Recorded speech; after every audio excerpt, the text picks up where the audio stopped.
لبيك اللهم لبيك لبيك لا شريك لك لبيك إن الحمد والنعمة لك والملك لا شريك لك لبيك اللهم لبيك لبيك لا شريك لك لبيك إن الحمد والنعمة لك والملك لا شريك لك.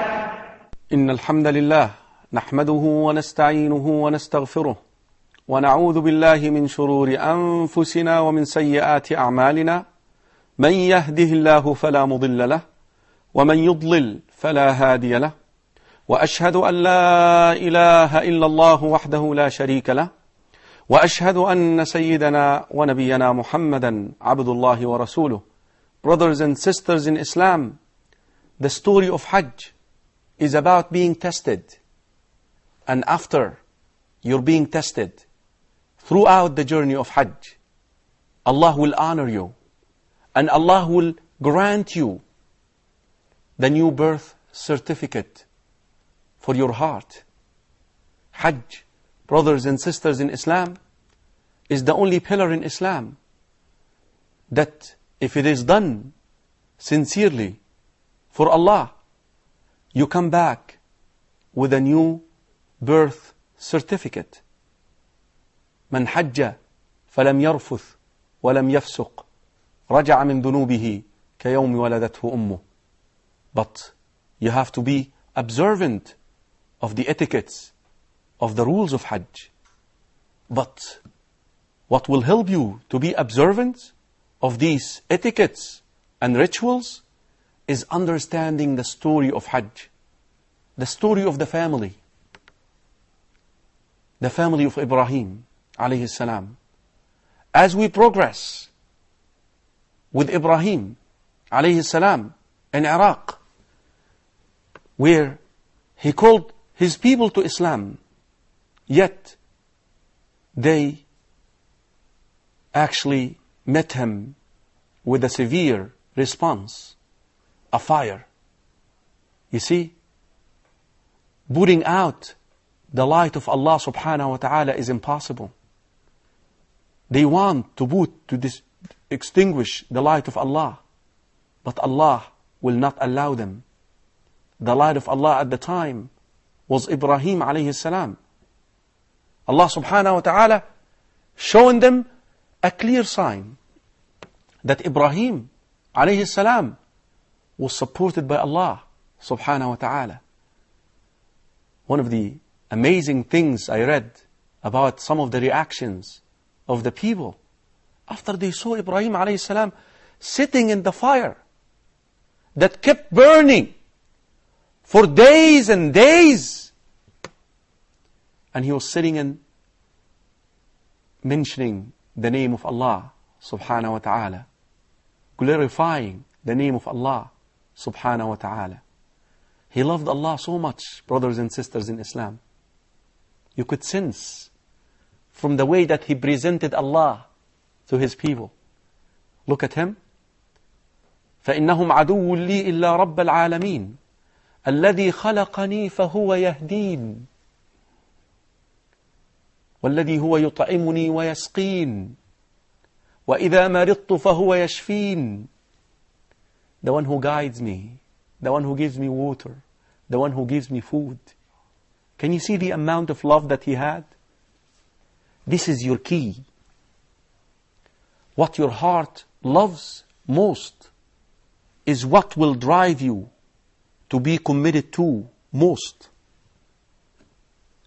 Ibrahim alayhi salam, his heart was filled with love, that he was willing to sacrifice his own self for love, with the love of Allah subhanahu wa ta'ala. That he was willing to sacrifice himself for Allah. Don't you think that he actually did not know that Allah will spare him? That Allah will save him? He did not know. He sought the means. He said, Allah is all sufficient for me. but he trusted that Allah subhanahu wa ta'ala will deliver him. Brothers and sisters in Islam, when you call people to Allah subhanahu wa ta'ala, and you come to such an end, that they are actually willing to get rid of you, and then Allah subhanahu wa ta'ala shows them a clear sign that what you're telling them is not a fairy tale, that you have a power that stands behind you, support you. That power actually bothered a man at the time that the books of tafsir call him Namrud, a ruler, someone whom actually was worshipped by other people. He actually asked people to worship him. He wanted to debate with Ibrahim alayhi salam too. And Ibrahim also won that debate. Brothers and sisters in Islam, as a caller to Allah subhanahu wa ta'ala, and your message somehow is not received well, don't stop, don't give up, go somewhere else. Isn't that what Muhammad sallallahu alayhi wasallam did? Once his call, his message was not well received in Mecca, he already started exploring, actually through the season of Hajj, with other tribes, with other places. He used to go in Mina, where you will be camping, insha'Allah, for couple or 3 days. And he was talking to the people there about accepting him to come to deliver his message where they live. He actually made a journey on foot to a place called Ta'if. The same thing with Ibrahim alayhi salam. Once he given his message to his people and they refused it, he decided to leave. فآمن له لوط, Lut alayhi salam, and his wife Sarah believed in his message. And then Ibrahim alayhi salam said, وَقَالَ إِنِّي مُهَاجِرٌ إِلَى رَبِّي, I will migrate for the sake of Allah subhanahu wa ta'ala. إِنَّهُ هُوَ الْعَزِيزُ الْحَكِيمُ. Allah subhanahu wa ta'ala will guide me to what to do, because He is almighty, He is all wise. Brothers and sisters in Islam, Ibrahim left his homeland for Allah. For Allah. And he went to Sham, Palestine. Wherever he went, he preached La ilaha illallah to the people. He shared with them the message of Tawheed. And he stayed in Palestine for a while with his wife Sarah. And you know, once your call is not getting anywhere, brothers and sisters in Islam, that's what you should do too. Find a place, a fertile place for your message, for your call to Allah subhanahu wa ta'ala. Don't stop. But you know what Ibrahim alayhi salam really wanted? After Allah subhanahu wa ta'ala spared him from the fire, after Allah subhanahu wa ta'ala delivered him safely from the enemies of Allah, he made this beautiful dua. رَبِّ هَبْ لِي مِنَ الصَّالِحِينَ. He looked into the next generation. Always, brothers and sisters in Islam, if you want to serve the deen of Allah subhanahu wa ta'ala, work with the new generation. Oh Allah, give me a righteous child. A child who can carry on my call after me. This is the nature of those who call to Allah subhanahu wa ta'ala. That once they feel like their call is not getting anywhere, they then seek it through their offspring. Look at Zakaria. He made the same supplication almost. That I want a child to inherit me and also to carry on the message after me.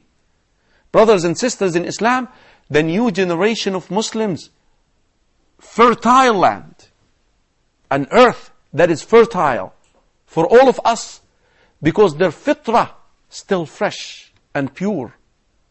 Their fitrah still accepted to the call that you have. could accept what you have of a message. And look, when Allah subhanahu wa ta'ala wanted to empower the children of Israel again in the land, He started with Musa alayhi salam. The same exact thing. Ibrahim alayhi salam wanted his own son. And in order to have your own son who is righteous, the first step is to have a righteous wife. Rasul sallallahu alayhi wa sallam tells you, Hadith Abi Hurairah في البخاري ومسلم, that a woman is seeked for marriage for 4 things: money, lineage, physical beauty, and religion. If you want a new religion, if you want a religion in your child, you must choose the one with the religion. If you choose a wife for any other criteria than religion, then your chances of having a righteous son are 0, almost. There is no harm in having a quality beside religion. Religion and rich, religion and beautiful, religion and lineage. But you compromising. The scholars, brothers and sisters in Islam, they say the problem of the ummah right now can be summed up in this question. Ask an average Muslim right now, why do you marry?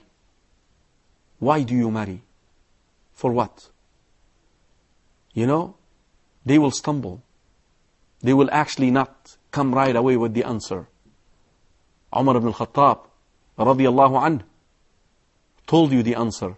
He said, Wallahi, by Allah, inni la ukrih nafsi ala nikah hatta yakhruja min dhahri nasamatun tusabbihu Allah. By Allah, sometimes I force myself to have a relationship with my wife with the intention, just for the cause that of that will come an offspring who will glorify and praise Allah subhanahu wa ta'ala. Brothers and sisters in Islam, Ibrahim alayhi salam chosen a righteous wife, Sarah. The next episode, we will share an incident that took place most probably in a country in Egypt that will show you the righteousness of Sarah, and it will lead to the introduction of a new face to the family, Hajar, the mother of Ismail, the boy who helped his father raise the foundations of the Kaaba. Till the next episode of the story of Hajj, Assalamu alaikum wa rahmatullahi wa barakatuh. لبيك اللهم لبيك لبيك لا شريك لك لبيك لبيك اللهم لبيك لبيك لا شريك لك لبيك إن الحمد والنعمة لك والملك لا شريك لك لبيك اللهم لبيك لبيك لا شريك لك لبيك إن الحمد والنعمة لك والملك لا